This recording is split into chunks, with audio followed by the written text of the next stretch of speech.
नमस्कार दोस्तों, welcome back to your own channel Wealth Saga. दोस्तों, जब कभी भी मैं किसी स्टॉक की एनालिसिस पोस्ट करता हूं तो कमेंट्स में काफ़ी सारे क्वेश्चन आते हैं कि सर हमको वो स्टॉक बताइए जो कि ज़बरदस्त रिटर्न देने वाला हो, ज़बरदस्त फंडामेंटल हो, ज़बरदस्त टेक्निकल हो, ओवरऑल कुल मिलाकर के रिस्क फ्री बैठो सर, हमें वो स्टॉक बता दीजिए। तो दोस्तों, जिस स्टॉक के बारे में मैं बातचीत करने वाला हूँ वो इन सभी पैमानों पर खरा उतरता है। अब क्यों खरा उतरता है उसके लिए आपको इस वीडियो को ध्यान से सुनना और समझना होगा।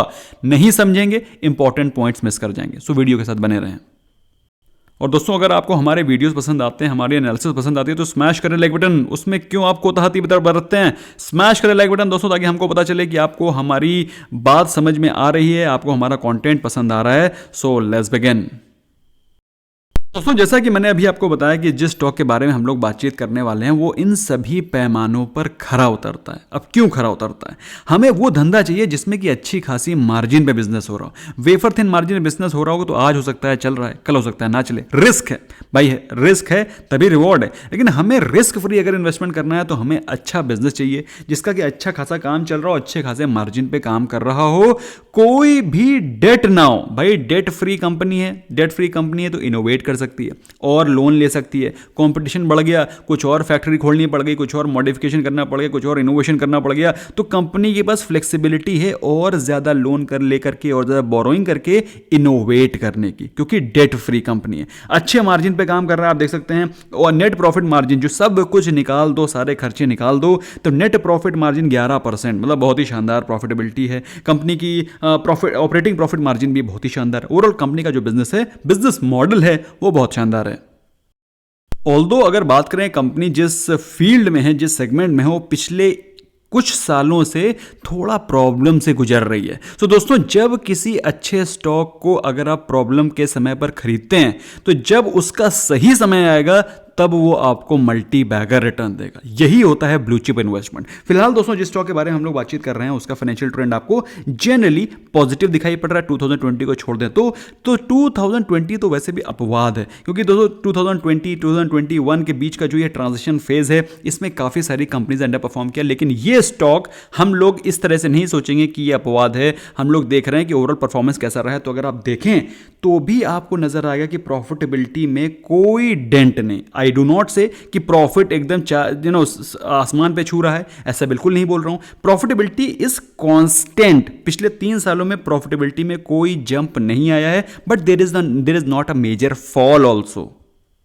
इसके बावजूद भी कंपनी के रिटर्न ऑन इक्विटी, मतलब जो शेयर होल्डर की इक्विटी है, उस पे अगर रिटर्न्स के बारे में बात करें तो करीब करीब 25 से 30% का एवरेज निकल करके आता है। तो कहने का मतलब क्या है? कहने का मतलब यह है कि जबरदस्त रिटर्न देने वाली कंपनी है। Return on capital employed, ROC ROE क्या होता है अगर आपको नहीं मालूम है तो हमारी एक फंडामेंटल एनालिसिस की प्लेलिस्ट है, सारे रेशियो, सारे इंपॉर्टेंट फैक्टर्स को उसमें डिस्कस किया गया है। वीकेंड है, देखो, समझो, एंजॉय करो। नेटफ्लिक्स देखकर पिक्चर देखने से कुछ नहीं होने वाला, खत्म हो जाएगी आधे 2 घंटे बाद, फिर उसके बाद आपको लगेगा मैंने 2 घंटे वेस्ट किए। तो you must watch that playlist. सारे कॉन्सेप्ट्स आपके क्लियर होंगे फ्री ऑफ कॉस्ट, कोई पैसे नहीं चार्ज हो रहे हैं। एनीवे, तो रिटर्न ऑन कैपिटल एम्प्लॉयड अगर आप देखेंगे तो आप पाएंगे कि पिछले कुछ सालों में रिटर्न जो कि कंपनी ने कैपिटल एम्प्लॉय कर रखी है उस पर जबरदस्त रिटर्न जनरेट कर रहा है। प्रॉफिटेबिलिटी में थोड़ी सी कमी जरूर आई है। क्यों आई है उसके बारे में भी हम लोग अभी बातचीत करेंगे। अगर डिविडेंड के बारे में बात करें तो बादशाह है डिविडेंड का, मतलब आपको एफडी की जगह पर इस स्टॉक में इन्वेस्ट कर ही लेना चाहिए। जिस प्रकार की इसकी डिविडेंड पॉलिसी है, साल में 2 बार डिविडेंड देता है। Once it gives you interim dividend, then it again gives you final dividend. Overall अगर आप देख लें तो 5000% की डिविडेंड यील्ड है। 5000% dividend yield in each year. आप देख रहे हैं मेरी बात, मैं क्या बोलना चाह रहा हूं? ओवरऑल बहुत ही शानदार स्टॉक है, अच्छे तरीके से डिविडेंड देकर के शेयर होल्डर को रिवॉर्ड भी करता है। क्योंकि दोस्तों, शेयर होल्डर के पास सिर्फ एक ही कैश फ्लो है, वो है डिविडेंड। अगर कोई कंपनी अगर डिविडेंड नहीं प्रोवाइड करती है तो शेयर होल्डर के पास कोई भी इंसेंटिव ही नहीं है शेयर में इन्वेस्ट करने का, क्योंकि उसको कुछ पैसा तो मिल नहीं रहा है, खाली वर्चुअल शेयर का प्राइस इंक्रीज कर रहा है। तो शेयर होल्डर्स को अगर डिविडेंड अच्छा मिलता है, that's a very very positive sign. दोस्तों कुछ सालों के तो हमने रिजल्ट देखे कि पिछले कुछ सालों से कंपनी की प्रॉफिटेबिलिटी कांस्टेंट रह रही है, लेकिन अगर आप पिछले कुछ क्वार्टर्स को देखें तो आप सरप्राइज रह जाएंगे the kind of profit growth which is happening on quarter. तो अगर आप देखें प्रॉफिट आफ्टर टैक्स जो कि दिसंबर 2019 में था वो था 880 करोड़, और उसके बाद ऑफ कोर्स मार्च और जून में अगर आप छोड़ दें तो ये दोनों तो एक्सेप्शन है क्योंकि कुछ शोरूम्स ही नहीं खुल रहे थे, तो इन दोनों को अगर हम लोग हटा भी देते हैं तो वी फाइंड आउट कि सितंबर 2020 में 953 करोड़, उसके बाद 1084 करोड़ का प्रॉफिट आया, नेट प्रॉफिट, बॉटम लाइन। सो दोस्तों टॉप लाइन क्या होता है, बॉटम लाइन क्या होता है, अगर आपको नहीं पता you must watch my fundamental analysis, तो उसकी प्लेलिस्ट देखिएगा आप। एनीवे, तो दोस्तों इसमें आपको दिखाई पड़ रहा है कि कंपनी की क्वार्टर ऑन क्वार्टर इंप्रूवमेंट आपको क्लियर कट दिखाई पड़ रही है। किस स्टॉक के बारे में बातचीत कर रहा हूं दोस्तों, उसके बारे में जानकारी ले लेते हैं। दोस्तों मैं बात कर रहा हूँ हीरो मोटर कॉर्प के बारे में। हीरो मोटर कॉर्प ने अभी जो मार्च की अपडेट आई है अप्रैल में, उसमें उसका जो ग्रोथ आया है क्वार्टर ऑन क्वार्टर, आप देख करके हैरान रह जाएंगे। उसने 5 लाख से ज़्यादा की यूनिट सेल कर दी हैं एक महीने में, 5,76,957 यूनिट्स इन मार्च, एक महीने में इतनी ज़बरदस्त सेल दिखाई है। और इसी प्रकार की सेल्स अगर आप देखें पिछले साल कैसी थी, तो पिछले साल कोविड के समय से जस्ट पहले मार्च के समय कोविड शुरू हो गया था वैसे अनफॉर्चुनेटली, तो 3,34,647 यूनिट्स उसने सेल करी थी पिछले साल। तो पिछले साल के कंपैरिजन में आप देख सकते हैं जबरदस्त ग्रोथ आई है 72.4% की, मतलब आप समझ सकते हैं 3/4 माल एक्स्ट्रा बेच दिया उसने। अब ऐसे स्टॉक को दोस्तों अगर आप कहेंगे कि ये स्टॉक सर मुझे पसंद नहीं है, तो फिर I will be surprise. Debt free company, इतने जबरदस्त फंडामेंटल, इतने जबरदस्त डिविडेंड देने वाली कंपनी और इतना अच्छा खासा ग्रोथ शो कर रही है, I think it should be on your radar. और सिर्फ बिजनेस इंडिया में ही नहीं है, the business is multinational company है। अगर बात करें ग्लोबल ग्रोथ की, तो highest ever sales in global business आया है 3271 यूनिट, जो कि पिछले साल के कंपैरिजन में 82% का जंप दिखा रहा है। Can you beat it? मतलब पिछले साल 17962 यूनिट सेल हुई थी मार्च के समय, और अब की बार 82% जंप के साथ आप देख सकते हैं सेल्स हो रही है। मेरे हिसाब से दोस्तों ये स्टॉक आपके रडार पे होना ही चाहिए, और स्पेशली अभी टेक्निकली दिखाऊंगा दोस्तों, टेक्निकल चार्ट्स पे आपको क्या दिखाई पड़ रहा है। So you will be surprise, will be अघास्ट कि आपने अभी तक स्टॉक को अपने वॉच लिस्ट पे क्यों नहीं रखा। लेकिन बीच बीच में कुछ रेटिंग एजेंसीज हैं इसको डाउनग्रेड करती रहती हैं। दोस्तों आपको पता होना चाहिए इस कंपनी के स्ट्रगल क्या है, बीच में चैलेंजेस क्या हैं, उनके बारे में पता होना चाहिए। तो सबसे बड़ा जो चैलेंज आ रहा है वो है अभी कोविड की जो मार है वो अभी भी खत्म नहीं हुई है, जिसके चलते लॉकडाउन रिस्ट्रिक्शंस आ रहे हैं, लोग वर्क फ्रॉम होम कर रहे हैं। भाई अगर वर्क फ्रॉम होम होने लगेगा तो लोग गाड़ी क्यों खरीदेंगे? घर के बाहर ही नहीं निकल रहे हैं तो गाड़ी किस लिए खरीदेंगे? घर के खड़ी करने के लिए थोड़ी खरीदेंगे। तो the first and the most important challenge is the increasing Covid cases in India. This is challenge number 1। अगर हम लोग दूसरे चैलेंज के बारे में बात करें तो second challenge is the increasing fuel prices. जिस प्रकार से फ्यूल के प्राइसेस बढ़ रहे हैं उस हिसाब से जनरली लोग थोड़ा सा अपने आप को ऑटोमोबाइल सेक्टर बाइंग में थोड़ा सा रिस्ट्रिक्ट कर रहे हैं। This is the second challenge. Although company इसको टेक ओवर करने की कोशिश कर रही है, दैट इज सेपरेट इशू, लेकिन फिर भी दोस्तों तीसरी चीज है दोस्तों जो नया इलेक्ट्रिकल व्हीकल का एक कैंपेन शुरू हुआ है बेसिकली इंडिया में या फिर पूरे के वर्ल्ड अक्रॉस के बारे में बात करें तो इलेक्ट्रिकल व्हीकल में ट्रांजिशन होने के चलते लोग सोच रहे हैं, लोग वेट कर रहे हैं कि जरा कोई अच्छा सा इलेक्ट्रिकल व्हीकल्स के सेगमेंट में अच्छी बाइक्स अच्छे टू व्हीलर्स आने लगे तो हम लोग बाइंग करें। उसके चलते लोग खुद अपने आप को रिस्ट्रेन कर रहे हैं from fresh buying. And last but not the least जो कि अभी करेंटली इफेक्ट कर रहा है वो है हायर रॉ मटेरियल प्राइसेस। अब रॉ मटेरियल प्राइसेस से क्या प्रॉब्लम पड़ रही है? रॉ मटेरियल प्राइसेस से फ़र्क ये पड़ रहा है कि MATERIAL जगह थी नहीं, तो थोड़ा ये मैं सोचना है दोस्तों, मुझे अंग्रेजी नहीं आती है, थोड़ी मोड़ी आती है।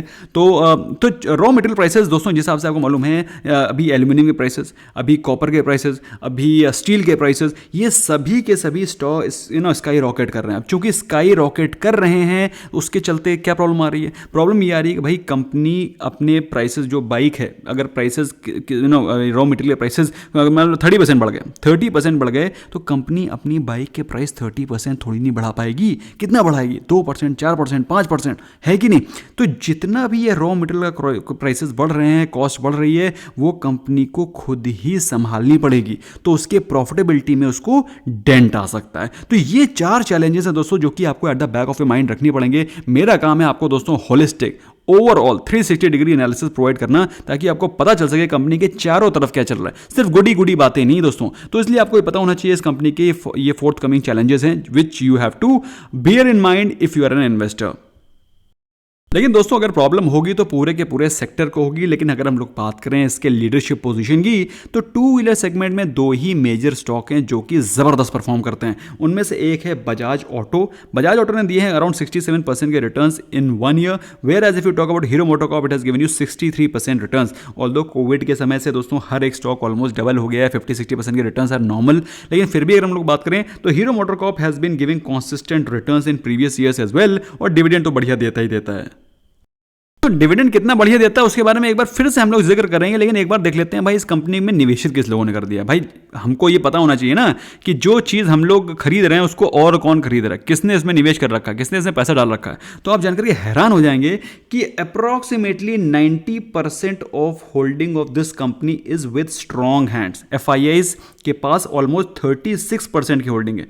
Can you beat it? जितना भी शेयर इस कंपनी का मार्केट में है, फ्री शेयर है, तो जो शेयर होल्डिंग है कंपनी के टोटल शेयर होल्डिंग का 36% हिस्सा FIIs इन्वेस्ट कर रखे हुए हैं। तो आप समझ सकते हैं कितना शानदार होल्डिंग है। अगर बात करें DIIs की, 20%, कैन यू सी दिस? तो 20% की होल्डिंग हो गई DIIs की, FIIs की हो गई 36%, कुल मिलाकर के 56% की होल्डिंग तो DIIs और FIIs की है। प्रोमोटर की holding is close to 35%। Overall अगर आप मिला लोगे तो 90% की holding is with strong hands. अब आप बताओ क्या इस कंपनी में निवेश करना बनता है या नहीं बनता? मुझे कमेंट सेक्शन में डेफिनेटली बताइएगा।